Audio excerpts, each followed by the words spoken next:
Humans were considered myth until we showed up to battle. The mining colony of Vel 9 was dying. From space, it looked like a small cluster of domed structures on the surface of a barren moon. Inside those domes, 15,000 beings huddled in terror as explosions shook the ground beneath them. The colony's defensive shields flickered and weakened with each impact. Soon they would fail completely. Commander Rishka stood in the colony's command center, his forearms working frantically across multiple control panels. His species, the Kryn, were known throughout the galaxy as excellent strategists, but no amount of strategy could overcome the brutal reality he faced. His defense force consisted of 30 soldiers and a handful of outdated weapons. The enemy fleet above had 100 warships. "Commander, the shields are down to 20%, reported one of his officers. The young Kryn's scales had turned pale with fear. "They'll breach within the hour." Rishka knew what would happen when the shields fell. The Ravagers would descend on the colony like predators. They would take everything of value and kill anyone who resisted. His soldiers could hold them off for perhaps 10 minutes. Maybe 15 if they were lucky. But the outcome was inevitable. "Keep broadcasting the distress signal," Rishka ordered. "If we're going to die here, at least let the Council know what happened." Above the colony, the Ravager fleet formed a loose circle around their target. Their ships were ugly and brutal, built from scavenged parts and powered by stolen technology. Each vessel bore the marks of countless battles. The Ravagers were the nightmare of the outer systems, pirates who cared nothing for council law or civilized behavior. On the flagship Bloodfang, Warlord Krathos watched the colony on his view screen. He was massive even for his species, standing nearly 4 meters tall. His thick hide bore scars from 100 fights, each one a trophy of victory. He smiled, showing rows of sharp teeth. "The shields will fall soon," he said to his crew. "Prepare boarding parties. Kill anyone who fights, take the rest as slaves. This colony will teach the Council what happens when they ignore our demands." His weapons officer looked up from his station. "Warlord, we're detecting a new ship. It just appeared at the edge of our sensor range." Krathos frowned. "Reinforcements? Show me." The view screen changed, displaying a lone vessel approaching their position. It was small, perhaps 1/10 the size of the Bloodfang. Its design was unfamiliar, with smooth lines and no visible weapons ports. It moved quickly but made no aggressive maneuvers. "One ship?" Krathos laughed. "One small ship comes to challenge my entire fleet? This will be entertaining. Hail them. Let's see who's foolish enough to interfere." On the bridge of the Taeguk, Captain Daejung watched the Ravager fleet spread across his view screen. Lieutenant Hana stood beside him, counting the enemy vessels. 107 ships, she said quietly. "Captain, we're severely outmatched." "We usually are," Daejung replied. He opened a communication channel. "Ravager fleet, this is the Taeguk. We're here to assist the colony. Stand down and withdraw, and no one needs to get hurt." The response came quickly. Krathos's face filled the screen, his expression a mixture of amusement and contempt. "And who are you to make demands of me, little ship? I am Warlord Krathos. I have conquered 17 worlds. My fleet has destroyed 1,000 vessels. You are nothing." Daejung's expression remained calm. "We're human. We're from Earth, and this is your only warning." Krathos stared at the screen for a moment, then burst into laughter. "Human Earth? Those are children's stories. Myths to scare the weak." He leaned closer to his screen. "But if you want to die playing pretend, I'll gladly help you.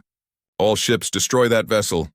20 Ravager warships broke formation and accelerated toward the Taeguk. Their weapons powered up, preparing to turn the small ship into debris. Below on Vel 9, Commander Rishka watched his sensors in disbelief. The unknown ship had just signed its own death warrant. 20 Ravager warships were more than enough to destroy a single target.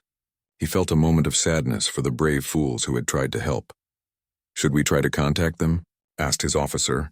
"There's no time," Rishka said. "They'll be destroyed in moments." But the moments passed and the Taeguk remained intact.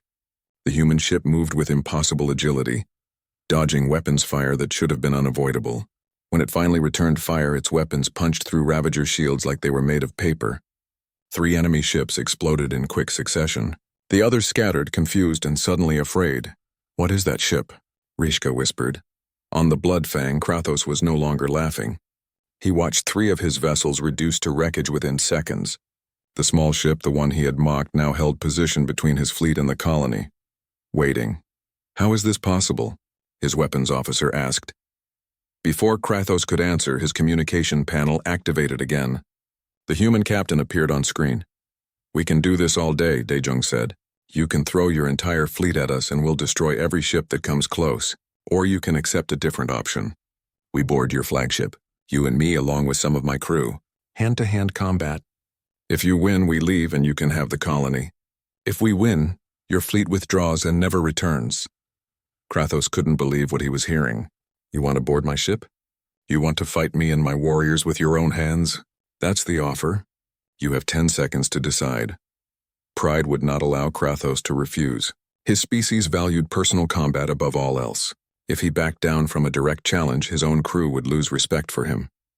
Besides, he was one of the greatest warriors alive. These humans, if they were even real, would die screaming under his claws. "Accepted," Kratos growled. "Come aboard, little humans. Come and die." The communication ended. On the Taeguk's bridge, Lieutenant Hana turned to Daejung. "Captain, are you sure about this? Their flagship must have thousands of warriors aboard." Daejung checked his sidearm and secured his combat vest. "That's why we're taking a full team. Get Jinho, Bora, and the others ready. We launch in 5 minutes." Below in engineering, Teo was already preparing the assault pods.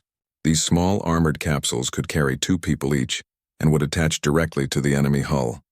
Once attached, they would cut through and allow the boarding team entry. It was dangerous, but it was the only way to get aboard an enemy vessel without being shot down. Hyunwoo appeared beside him, holding a medical kit. "I'm going too," the biologist said. "You're not trained for combat," Teo replied. "No, but I'm trained to keep people alive. They'll need me." Teo wanted to argue, but he knew Hyunwoo was right. In minutes, humans would face aliens in close combat for the first time in recorded history. People would get hurt. Having a medic along might mean the difference between life and death. The assault team gathered in the launch bay. 8 humans, each wearing reinforced combat suits and carrying a variety of weapons. Captain Daejung addressed them briefly. "We're about to do something no human has done in 3 generations. We're going to reveal ourselves to the galaxy.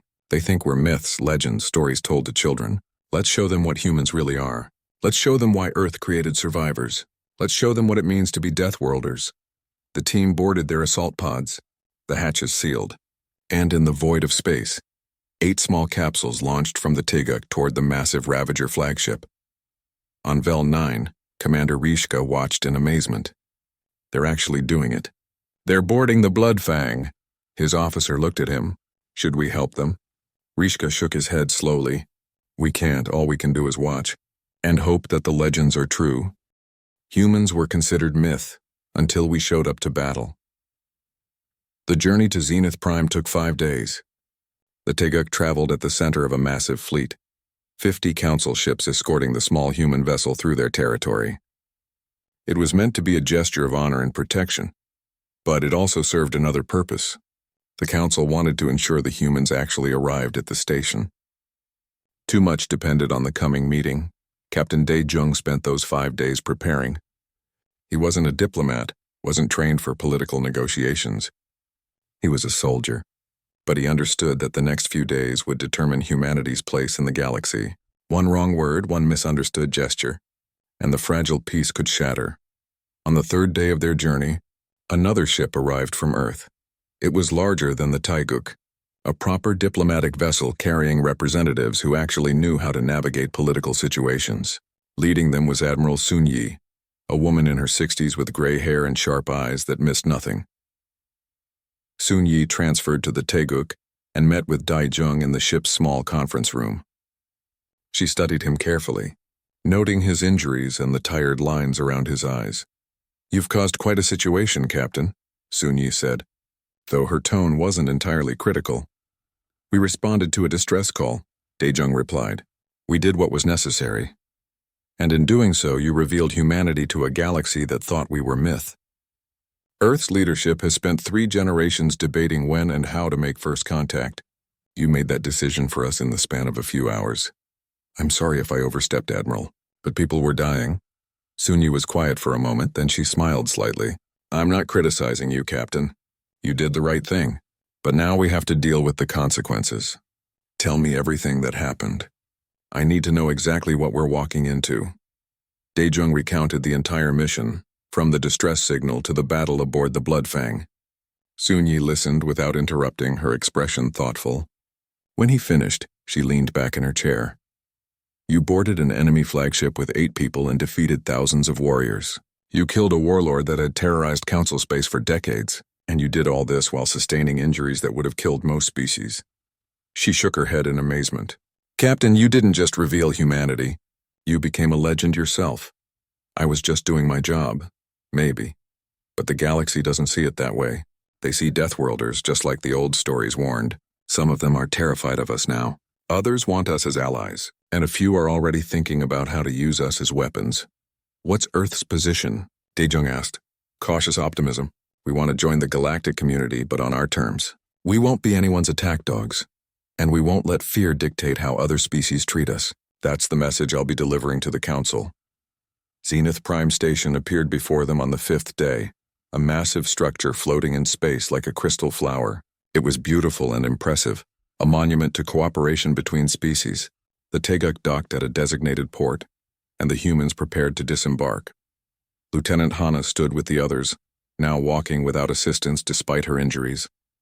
Human healing was remarkable by galactic standards, though it still took time. She wore a formal uniform, as did they all. First impressions mattered. Nervous, Jinho asked her quietly. Terrified, Hana admitted. We're about to walk into a station filled with alien species, most of whom have never seen a human before. Some probably want to study us. Others probably want to kill us. And we're supposed to convince them we're trustworthy. We saved 15,000 lives on Vel 9. That should count for something.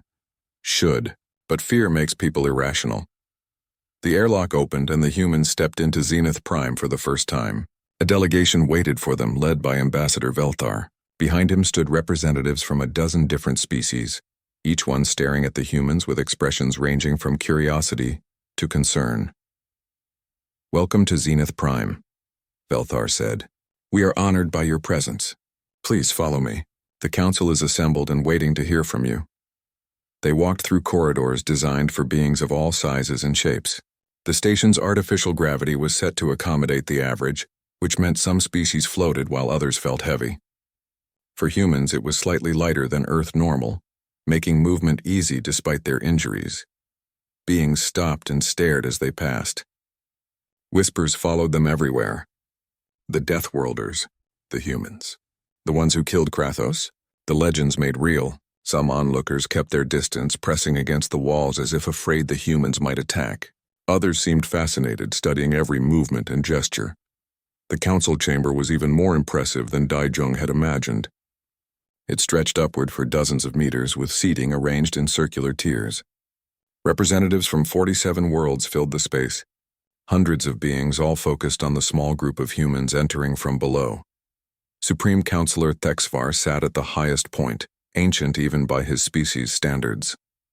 His body was partially translucent and he moved slowly, as if every action required great effort. But his mind was sharp and his voice when he spoke carried authority. Humans of Earth, Thexvar began, we welcome you to this council. For generations, your species has existed in our legends and stories. Today, you stand before us as fact. We have many questions, but first we would hear from you. Tell us about yourselves. Tell us about Earth. Help us understand who you are.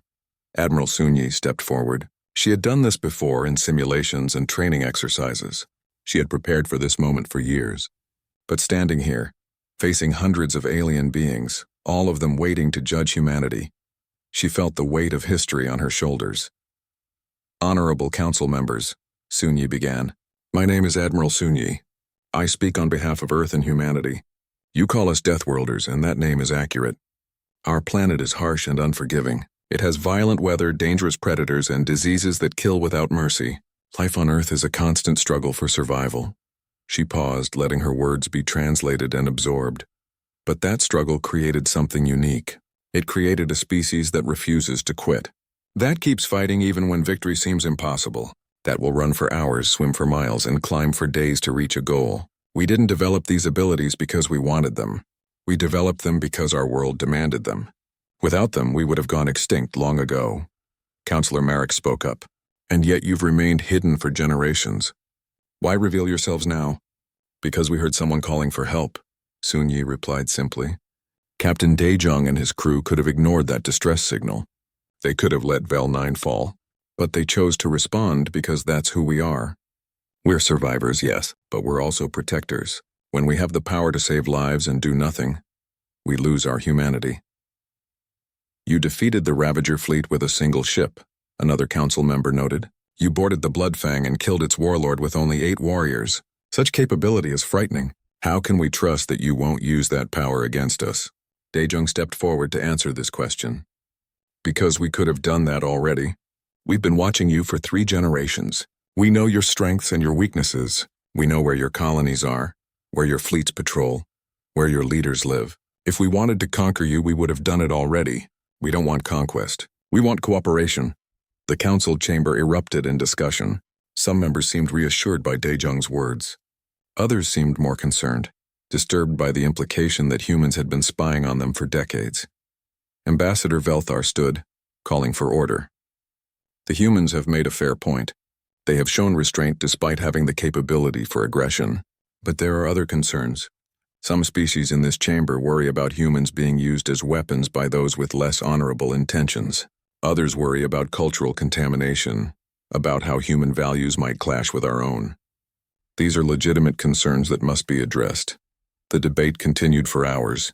Admiral Sun-Yi answered questions patiently, never losing her composure. Captain Daejung provided military perspectives when needed. The other humans stood quietly, letting their leaders speak but ready to contribute if called upon. During a break in the proceedings, Teo found himself talking with several alien engineers. They were fascinated by human technology, by the efficient designs and compact systems. Teo shared what he could, careful not to reveal anything too sensitive but enjoying the exchange of ideas. Your ship is remarkable, one engineer said. So much power in such a small frame. How do you manage the heat dissipation? Teo explained the cooling systems, and soon they were deep in technical discussion. Species differences forgotten in the shared language of engineering. Nearby, Lieutenant Hana spoke with several military officers from different species. They wanted to understand human combat tactics, wanted to know how 8 humans had defeated so many Ravagers. It's not magic, Hana explained. We train constantly. We study our enemies. We adapt to situations quickly. And we work together as a team. But most importantly, we don't give up. That's the real secret. We just keep going. Humans were considered myth until we showed up to battle. The Great Hall of Zenith Prime Station stretched for nearly a kilometer, its crystalline walls reflecting the light of 1,000 distant stars. Representatives from 47 different worlds sat in their designated areas, their bodies as varied as the planets they came from. Some breathed oxygen, others methane. Some stood on 2 legs, others on 6. But they all shared one thing in common. They had come together to maintain peace across the known galaxy. Ambassador Velthar stood at the center platform, his blue-scaled body shimmering under the station's artificial light. He was old, even by his species standards, and today he carried with him an ancient datapad that few had seen before. The council chamber fell silent as he activated the device. Honored council members, Velthar began, his voice translated instantly into dozens of languages. I wish to share with you a story from my world's ancient archives. A legend, some would call it. A warning, say others. Several council members shifted in their seats. Legends were not typically discussed in official sessions, but Velthar was respected and so they listened. 2,000 cycles ago, our explorers ventured to the far edge of the galaxy. They discovered something remarkable, a planet unlike any we had ever documented. The world was covered in water and land, with an atmosphere rich in oxygen. It seemed perfect for life. But when they looked closer, they found something terrifying. Velthar projected images from the datapad into the air above them. The council members leaned forward, studying the blue and green planet that spun slowly in the holographic display. This world was a death trap, Velthar continued. Violent storms that could tear apart a ship. Earthquakes that split the ground. Creatures that hunted and killed without mercy. Disease and poison everywhere. Our explorers called it a death world, and they believed no intelligent life could possibly survive there. But they were wrong. The image changed, showing crude drawings and corrupted data files, shapes that might have been bipedal creatures, text in an unknown language. They found evidence of a species that had not just survived on this impossible world but had thrived. These beings had conquered their planet through sheer determination. Our explorers tried to make contact, but something went wrong. The mission was lost. Only fragments of their data survived. And from those fragments came the legend of the Deathworlders. A younger council member, Counselor Marek, spoke up. "With respect, Ambassador, why are you telling us children's stories? This sounds like fiction." Velthar turned to face him. "Because the data files gave a name to this world. They called it Earth, and the species that lived there called themselves humans." The name hung in the air like smoke. Some council members had heard it before, whispered in old texts or spoken in cautionary tales. Others heard it now for the first time. "The legend says that humans possessed abilities that should not be possible," Velthar said. "They could heal from wounds that would kill any of us. They could run for hours without stopping. They could survive in extreme heat and extreme cold. They could eat foods that were poisonous to other species, and most frightening of all, they refused to surrender. Even facing certain death, they would fight. Even injured and broken, they would not stop." "Impossible," Marek said firmly. "No species could have all those traits. It violates basic biological principles." "Perhaps," Velthar agreed. "Or perhaps we simply cannot understand what evolution on a death world creates. Regardless, the story has been passed down through generations. Parents tell their children about the humans when they misbehave. Soldiers speak of them before battle as the ultimate warriors. But no one has seen them. No one has found Earth again. And so, most believe it is only a myth." The council session ended shortly after, with most members dismissing the story as an interesting historical curiosity. But in the archives deep within Zenith Prime, the old records remained, gathering dust and waiting. Far away from Zenith Prime, beyond the borders of council space, a ship moved silently through the void. The vessel was unlike any in the council's database. Its hull was smooth and gray, designed for stealth rather than beauty. No lights blinked on its surface. No signals broadcast its presence. It was a ghost, invisible to most scanners. Inside the ship, Captain Daejung stood on the bridge, his dark eyes focused on the view screen ahead. He was a tall man by human standards, with short black hair and a face marked by years of military service. He wore a simple gray uniform with no decorations or medals. Humans had learned long ago that staying hidden meant avoiding attention. "Captain, we're picking up something," said Lieutenant Hana from her station. She was younger than Daejung, with sharp features and quick hands that danced across her control panel. "It's a distress signal, coming from the edge of council space." Daejung walked to her station and studied the data. The signal was weak but clear. Someone was in trouble. Someone was calling for help. "Can you identify the source?" Daejung asked. "Looks like a mining colony. Designation Vel 9. Population approximately 15,000. The signal says they're under attack." In the engineering section below the bridge, Teo looked up from his work. He was younger than both officers, barely 30 years old, but he knew the ship's systems better than anyone.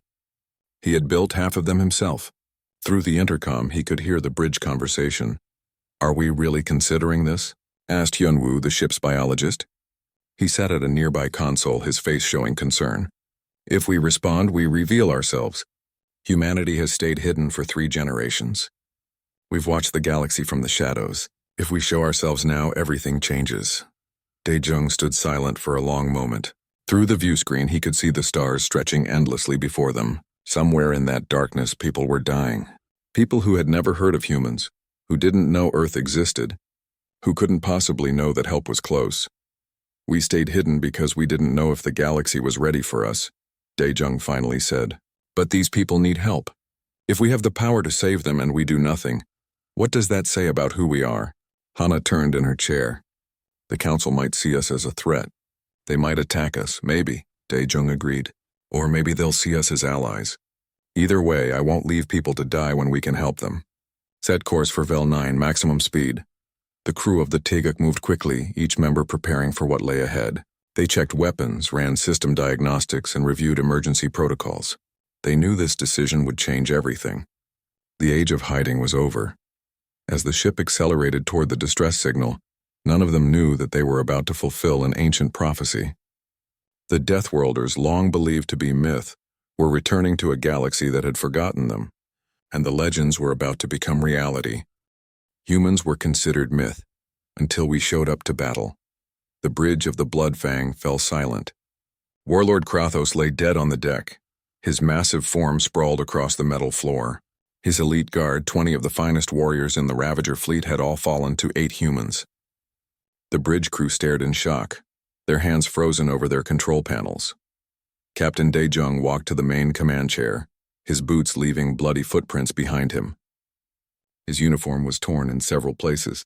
A deep bruise covered half his face. His left hand hung at an awkward angle, possibly broken, but his eyes were clear and focused as he sat down in the warlord's seat. "Attention all Ravager vessels." Daejung spoke into the ship-wide communication system. "This is Captain Daejung of the Taeguk. Your warlord is dead. Your elite guard is dead. This flagship is under our control. You have 2 options. Surrender and leave this system immediately, or continue fighting and share your warlord's fate." Throughout the Ravager fleet, captains looked at each other in confusion and fear. How could this be possible? Their warlord, their invincible leader, defeated by creatures no one had even believed were real? Some wanted to continue fighting to avenge Krathos, but others remembered the old stories, the warnings about Deathworlders. They remembered that some legends were based on truth. One by one, the Ravager ships began to retreat. Within 20 minutes, the entire fleet had jumped to faster-than-light speed, fleeing into deep space. The siege of Vel 9 was over. On the colony's surface, Commander Rishka stood at the command center window, watching the enemy fleet disappear. His forearms hung limply at his sides. His mind struggled to process what he had witnessed.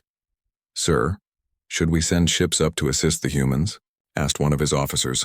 Rishka shook his head slowly. "I don't think they need our assistance. But prepare a landing area. They'll be coming down soon, and when they do, we will greet them as heroes."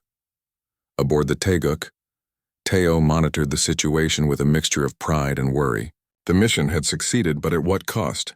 He watched his monitor as the boarding team made their way back to their assault pods. Several were limping.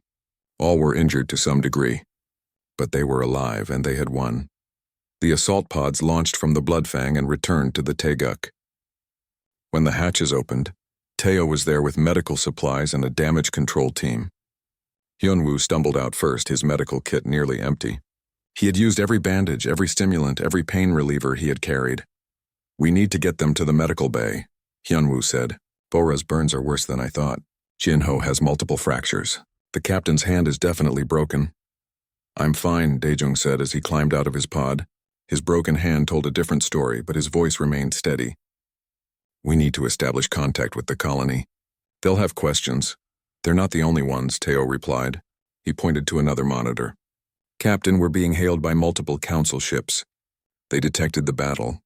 They're on their way here now," Daejung nodded. He had expected this. The moment they had revealed themselves, the moment they had proven that humans were real, the entire galaxy would want answers. There was no going back now. The Taeguk descended to Vel 9's surface, landing at the coordinates provided by Commander Rishka. When the airlock opened and the humans emerged, they found the entire colony waiting for them. 15,000 beings of various species lined the landing area, all of them silent and staring. Commander Rishka stood at the front of the crowd. As Captain Daejung walked down the ramp, the Kryn commander did something unprecedented. He dropped to one knee and bowed his head in respect. "The legends were true," Rishka said loud enough for all to hear. "The Deathworlders are real, and they came when we needed them most."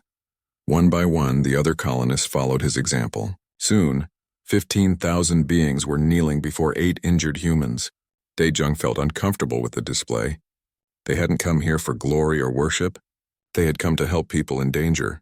"Please stand up," Daejung said. "We're just people. We did what anyone should do when they hear a call for help." Rishka rose to his feet. "No, Captain. What you did was impossible. I watched your team fight through the Bloodfang. I saw the injuries you sustained. Any other species would have died or surrendered. But you kept fighting. You kept moving. You are unlike anything the galaxy has ever seen. Our world made us this way," Lieutenant Hana said. She was leaning against Jinho for support, her leg injured from the final battle. "We didn't choose to be survivors. We just are." Within hours, the first council ships arrived at Vel 9, fast response vessels sent to investigate the reports of a battle in this sector. When they found the Taeguk and learned what had happened, the news spread across council space at light speed. On Zenith Prime Station, Ambassador Velthar stood in the archives, surrounded by ancient data files. His hands shook as he updated the records. The legends he had shared with the Council were no longer legends. They were documented facts. Humans were real, Earth was real, and the galaxy would never be the same. The emergency council session convened within 2 days. Representatives from all 47 member worlds gathered in the Great Hall, but this time the atmosphere was different. Fear mixed with curiosity, excitement mixed with caution. Everyone had questions and everyone wanted answers. Councillor Merricks, who had dismissed the legends just days before, now stood at the center platform. His expression was grim as he addressed the assembly. Fellow council members, we face an unprecedented situation. A species we believe to be mythology has revealed itself, not through peaceful first contact, not through diplomatic channels, but through military action. They defeated the Ravager fleet, something we have failed to do for years. The question before us now is simple. Are these humans our allies or are they our greatest threat? The debate that followed lasted for hours. Some representatives argued that any species capable of such violence should be contained or eliminated. Others pointed out that the humans had acted to save innocent lives, not to conquer or harm. Still others wanted to study them, to understand how evolution on Earth had created such resilient beings. Ambassador Velthar listened to it all, but he said nothing. He was old enough to remember the first contact between his species and others. He remembered the fear and misunderstanding that had nearly led to war. He hoped the Council would be wiser this time. On Vel 9, the humans remained in their ship, waiting for the Council's decision. They monitored the broadcasts from Zenith Prime, hearing themselves described in terms ranging from saviors to monsters. It was strange being the subject of galactic attention after so long in hiding. "Do you think they'll attack us?" Bora asked. She lay in the medical bay, her burns being treated by Hyunwoo. The pain had finally caught up with her now that the adrenaline had worn off. "Maybe," Daejung admitted. He sat nearby, his broken hand now properly set and wrapped. "We knew this was a possibility. We're unknown and we're dangerous. Some species will see that as a reason to eliminate us." "But we saved lives," Bora protested. "Yes, we did. But we also proved that 8 humans can board a warship and kill its entire command structure. We proved that we can fight through injuries that would kill most species. We proved that all the scary stories about Deathworlders are true. That terrifies some people." Teo entered the medical bay carrying a datapad. "Captain, we're receiving a message from the Council. They want to send a delegation to meet with us. They say they're coming in peace. Do you believe them?" Hana asked. "I don't know," Teo replied. "But they're bringing a lot of ships. I count at least 50 vessels forming up at the edge of the system." Daejung stood up, wincing as his injuries reminded him they existed. "Then I guess we'll find out if the galaxy wants friends or enemies. Get everyone ready. If this goes badly, we need to be prepared to run." But the Council fleet didn't approach with weapons armed. Instead, they formed a protective formation around Vel 9, their ships creating a defensive perimeter. It wasn't an attack formation. It was an escort. A single shuttle separated from the fleet and requested permission to land on the colony. Commander Rishka, after consulting with Captain Daejung, granted the request. When the shuttle's door opened, Ambassador Velthar emerged. The old Kryn moved slowly, his aged body finding the gravity difficult, but his eyes were bright with curiosity as he approached the Taeguk. "Captain Daejung," Velthar said, his voice translated automatically. "My name is Velthar. I am here on behalf of the Galactic Council. We have much to discuss." Daejung met him at the bottom of the ramp. "Ambassador, we're prepared to answer your questions. But first I want to know, are we under arrest?" Velthar's mouth curved in what might have been a smile. "No, Captain. You're not under arrest. You're invited. The Council wants to extend an official invitation to humanity. We want to meet your people. We want to learn about Earth. And we want to discuss the possibility of humanity joining the Galactic Council as its 48th member world." The humans looked at each other in surprise. They had expected fear, suspicion, maybe even hostility. But an invitation? That was something they hadn't prepared for. "Why?" Daejung asked simply. "Deathworlders. We need protectors who won't surrender when the fight." Humans were considered myth, until we showed up to battle. The assault pod struck the Bloodfang's hull like meteors, their cutting lasers immediately beginning to burn through the thick armor plating. Inside each pod, The humans waited patiently as the emergency oxygen systems kept them alive in the vacuum of space. They had done this before in training exercises, but never against a real enemy. Never when failure meant death. The first pod breached through. Sergeant Jin Ho kicked the hatch open and rolled into the Ravager ship, his weapon already raised. The corridor was dark and narrow, designed for beings much larger than humans. Emergency lights flashed red, warning the crew that their hull had been compromised. Jin Ho was 35 years old, a career soldier who had trained for combat his entire adult life. He was stocky and strong, with a calm expression that never seemed to change regardless of the situation. Behind him, Private Bora emerged from the pod. She was the youngest of the team, barely 22, with quick reflexes and sharp eyes that constantly scanned for threats. Clear. Jin Ho reported into his communicator. Breach successful. Moving forward. The other pods finished cutting through, depositing the rest of the team at various points along the Bloodfang's outer hull. Captain Daejung emerged from his pod alongside Lieutenant Hana. They found themselves in what looked like a storage area, with containers stacked high against the walls. "Tayo, are you receiving our position?" Daejung asked. Back on the Taeguk, the young engineer sat at his station surrounded by holographic displays showing the Bloodfang's layout. He had managed to hack into the ship's basic systems, giving him access to schematics and sensor data. "I've got you, Captain," Tayo replied. "You're about 300 meters from the bridge, but there are a lot of Ravagers between you and there. I'm counting over 2,000 life signs on that ship." Daejung checked his weapon. "Then we better get started." The first Ravagers appeared around a corner, attracted by the sound of the breach. There were 5 of them, each standing nearly 3 meters tall. Their thick, scaled hides looked like natural armor. Their claws could easily tear through metal. They carried crude but effective energy weapons. When they saw the humans, they roared with anticipation. These small beings would die quickly, but the Ravagers had never fought humans before. They didn't understand what they were facing. Jin Ho fired first, his weapon sending precisely aimed shots into the lead Ravager's center mass. The alien stumbled but didn't fall. Its armor hide absorbed much of the impact. Jin Ho immediately adjusted, firing at the creature's joints and face, targeting the weaker points. The Ravager fell. The other Ravagers charged forward, expecting the small humans to retreat or panic. Instead, the humans advanced. Bora moved with incredible speed, rolling under a swipe from massive claws and coming up behind one of the aliens. Her knife found the gap between its armor plates and the Ravager screamed as it collapsed. The fight was over in seconds. 5 Ravagers lay dead or dying. The humans had sustained no serious injuries, but they were breathing hard, their hearts pounding from the adrenaline of combat. "Keep moving," Daejung ordered. "We have a long way to go." Throughout the Bloodfang, similar scenes played out as the human team fought their way deeper into the ship.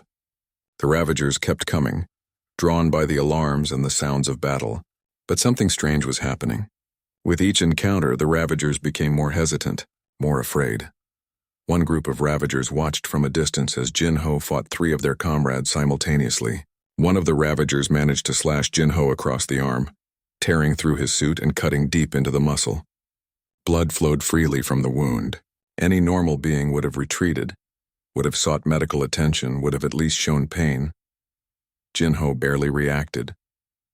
He pulled a self-sealing bandage from his belt, slapped it on the wound, and continued fighting. Within 30 seconds, the 3 Ravagers were dead, and Jin Ho was already moving toward the next corridor. The watching Ravagers felt something they rarely experienced: genuine fear. "What are these creatures?" one of them whispered. He didn't even slow down. Word spread quickly through the Ravager crew. The small beings that had boarded their ship weren't normal. They didn't stop when injured. They didn't panic when outnumbered. They just kept coming, relentless and unstoppable. Some Ravagers tried to set up ambushes, hiding in side rooms and waiting for the humans to pass. But Tayo watched from the Taeguk, studying the ship's internal sensors.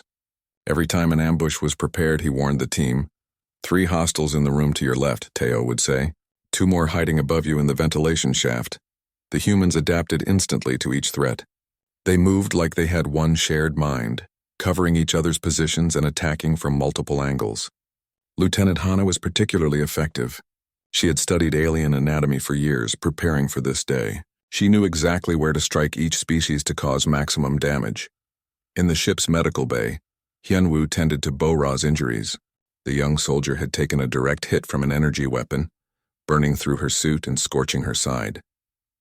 The pain must have been intense, but Bo-Ra had kept fighting for another 10 minutes before the team could secure a safe area. You should have reported this immediately, Hyunwoo scolded as he applied medical gel to the wound. We were busy, Bo-Ra replied through gritted teeth. How bad is it? 2nd-degree burns, possibly 3rd-degree in some spots. You'll need proper medical treatment when we get back to the ship. But this should keep you going for now. Bo-Ra stood up, testing her movement. The pain was still there, but manageable. Then let's keep going. The captain needs us. Hyunwoo wanted to argue, but he understood. They were deep in enemy territory, surrounded by thousands of hostile aliens. This was no time for anyone to sit out. Dae-jung and his group reached a major corridor that led directly to the bridge. Waiting for them was Warlord Krathos himself, along with 20 of his elite guard. These were the largest Ravagers on the ship, each one a veteran of countless battles. They carried the best weapons and wore actual armor plating over their natural hides. Krathos stared at the humans as they approached. He had been monitoring their progress through the ship. He had watched them fight with a ferocity that matched his own warriors. But what disturbed him most was their endurance. They had been fighting for nearly an hour now, facing dozens of opponents, sustaining injuries that should have been crippling. Yet they showed no signs of stopping. So you are real, Krathos said, his voice like grinding stones. The Death Worlders. The legends are true. Dae-jung stepped forward, his weapon lowered but ready. Blood stained his uniform in several places, none of it his own. We made a deal. You and your warriors against me and mine. Hand-to-hand combat. Are you ready to honor that agreement? I am, Krathos replied. He set down his energy weapon and drew 2 massive blades. His elite guard did the same, dropping their ranged weapons and drawing close combat tools. The humans also set down their guns.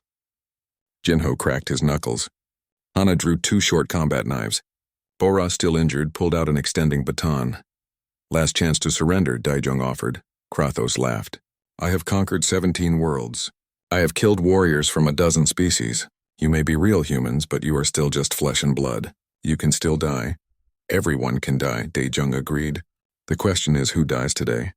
The 2 groups charged at each other in the narrow corridor.